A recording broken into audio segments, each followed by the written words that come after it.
I am not a Zelda YouTuber.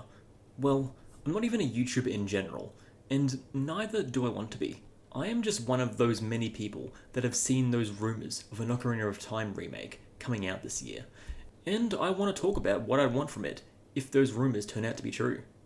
And even if they turn out not to be correct, I think the topic of a theoretical Ocarina of Time remake is interesting just from how many people have all these different ideas of how it could be done and what they want. Some people want just a simple 4K upres of the 3DS version. Other people want them to completely transform it into a different game. Others want it somewhere in the middle. I prefer remakes that are more one-to-one normally. However, for this game, I will make an exception, solely because we already had a one-to-one remake of Ocarina of Time before, in the form of Ocarina of Time 3D, which is already a perfectly great remake as is. Just doing that, but again, and now 4K or whatever, just seems silly. If they're doing another remake of a game they have already remade before, surely they'd do something different. And I'd be curious to see what that different is. Anything less than that kind of just feels like a waste. Ocarina of Time doesn't need to be replaced or quote-unquote improved, and you can play the original on the most modern Nintendo console anyway. But at the same time, I don't think Ocarina of Time should just be dramatically changed into being a completely different game, like, say, putting it in the Breath of the Wild engine and adding shrines and climbing mechanics all over Hyrule Field. That just wouldn't be Ocarina of Time at that point. The changes should just be enough to where it's not just the exact same game again, but the differences shouldn't be insulting to the original game's legacy. You know what I'm saying? I think the main thing a lot of people think of when they think of potential remakes of older games are the graphical improvements, and I think an Ocarina remake could do really well as being a proper Switch 2 graphical showcase game of sorts. I would very much like it if it was a real quality over quantity experience. Don't change the map by making it so huge and filled with thousands of NPCs and enemies and wildlife just for the sake of it, while making the graphics and performance suffer. But then there's the question of art style, because graphics on their own aren't everything, you know? The art style in terms of the environments, I actually think they should avoid the concept art style at all costs for that. Because, for example, if you look at the official artwork for the Deku Tree area of the Kokiri Forest, it looks so different from how the area is presented in-game that I think it would be best if it just tried to stick to being more faithful to what the original environment art was going for, even if it's not the same area geometry. Keeping the general feel of the area with all the tones and colours of the N64 game goes a long way in capturing the vibe the original game was going for. However, I don't think every environment needs to be the same. In fact, maybe this is sacrilege, but I actually think there's not much harm in having a small handful of areas just look completely different in the remake, like, say, all the Child Link dungeons. Again, I know this is sacrilege to say, but those places just aren't the kind of environments that I could see looking good if they just tried to do the exact same thing, but with modern graphics. In fact, I actually think they would look worse, especially inside the Great Deku Tree, since if you tried to faithfully remake that, it would just be a whole lot of realistic wood textures and that's it. Imagine if the further you got into the roots of the Deku Tree, the more you could see Ganondorf's corruption, with the tree looking more and more dead. Dodongo's Cavern could incorporate the big lizard skull theming of the central room into the rest of the dungeon, giving it that real prehistoric feel. Jabu Jabu is meant to be an ancient mystical deity, so what if they took that same kind of art direction as something like Xenoblade or the Mario movie or the Windfish Egg from Link's Awakening, and actually make the inside of a big special magical fish look, well, special and mystical, with an interesting colour scheme and maybe even some architecture or foliage from Zora's River. I don't know. I think Jabu Jabu is the least like Ocarina of Time dungeon, and for good reason too, so I'd actually vastly prefer if that place changed rather dramatically. And yeah, what I'm saying is probably going to be very surprising to a lot of people, but I think that's just how remaking Ocarina of Time is. I don't think there's truly a way to satisfy everyone, and I think if you go too safe, trying to appease everyone, then that's just going to be the least appealing one of them all. It's just going to be a very generic remake that no one really asked for. And we already have too many of those sorts of remakes being released nowadays. So yeah, in fact, I really don't think it would hurt to change around the level design for these earlier dungeons too.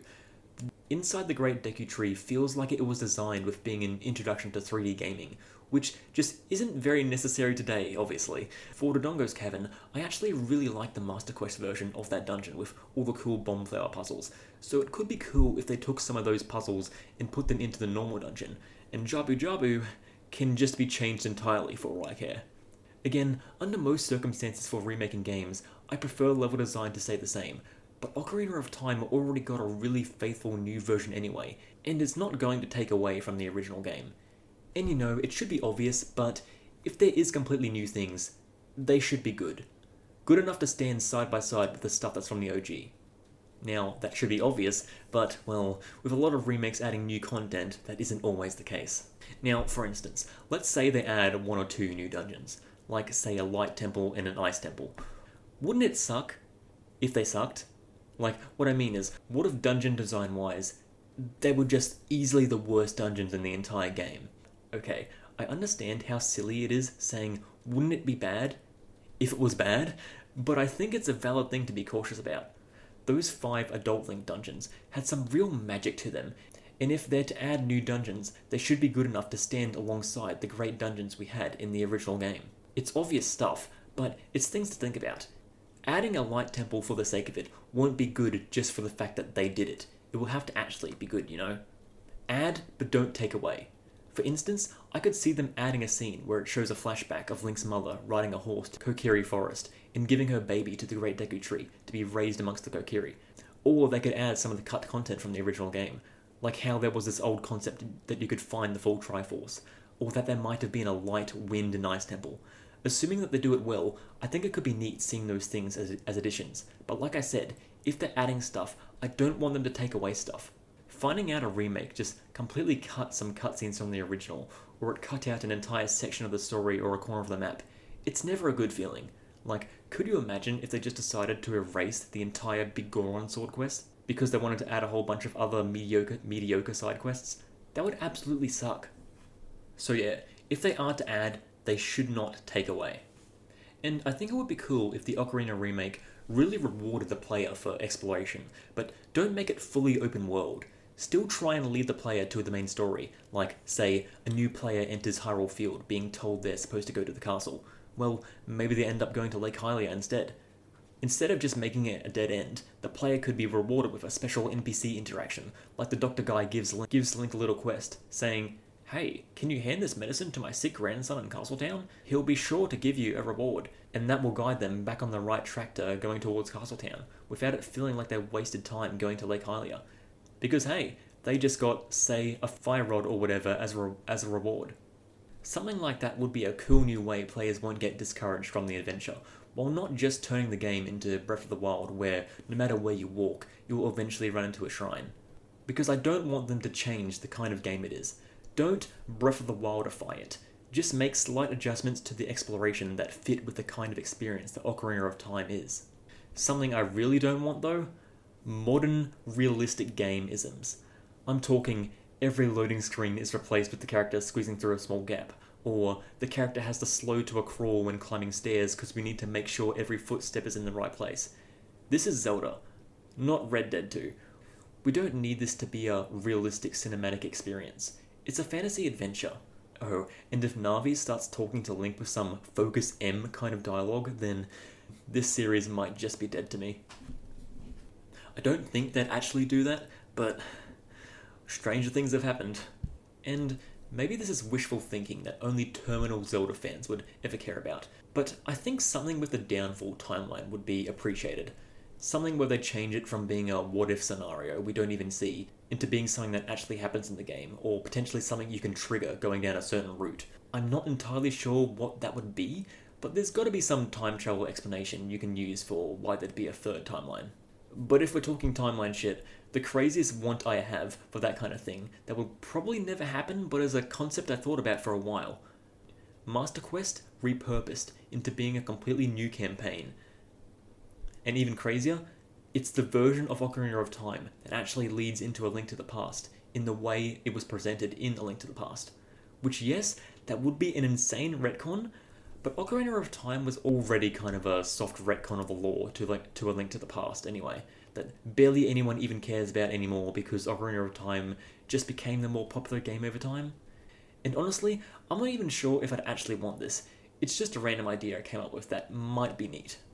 Speaking of A Link to the Past, this would be way in the future, but maybe we could see a 3D reimagining of that game sometime in the future as well.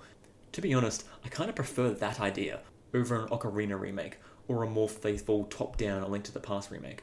Because I never really see anyone else bring up the idea of a 3D A Link to the Past, so maybe I'm alone with wanting that. I just think translating those older 2D games into classic style 3D games is a more appealing idea than just going back through and remaking all the 3D games again. Okay, I could keep going on, but I'll leave it at that. Now, should these rumours even be trusted, at all? Well, here's the thing. I think no matter what, you should always veer on the side of caution and skepticism when it comes to every rumour on the internet, even if the source is supposedly reputable. That isn't me saying that you should just assume every single leak and rumour is completely 100% fake. I just don't think it's wise to put your entire stock into any rumour, even if it's trustworthy, because who knows, things can change. With that said, I do think this rumour is more likely than not, and that's mostly because it is Nate the Hate saying it. The recent track record speaks for itself. You can't even keep track of how much he's getting right. And oh man, that Star Fox rumour turned out to be true as well after I wrote most of the script. So you can just add that to the list of things he got right. Yeah, it's not fully confirmed, but an Ocarina of Time remake is just looking all the more likely. Though hopefully the Ocarina of Time remake isn't done in the exact same way as the Star Fox 64 remake is done, because I shudder to think of what would happen if we see a trailer and we get the Zelda equivalent to cursed frames like these. Uncannily realistic Fox I can deal with. The mere concept of uncannily realistic Link has me terrified. I think this style of remake works with Star Fox, okay? But for Ocarina of Time, that scares me, So, now's where I pass the discussion onto the comments. Do you believe in these rumours? If so, how do you want Ocarina of Time to be remade, if at all? I'd be curious to hear all these different perspectives. I'm not even trying to engagement bait or whatever by telling people to, go into the comments and comment below and comment and leave a like and comment, all that stuff. No, I'm not asking for that. I'm just genuinely curious to hear about what people have to say about these things, because I just like reading these sorts of discussions. And I don't know how to finish this video, so I'll just end the video anticlimactically.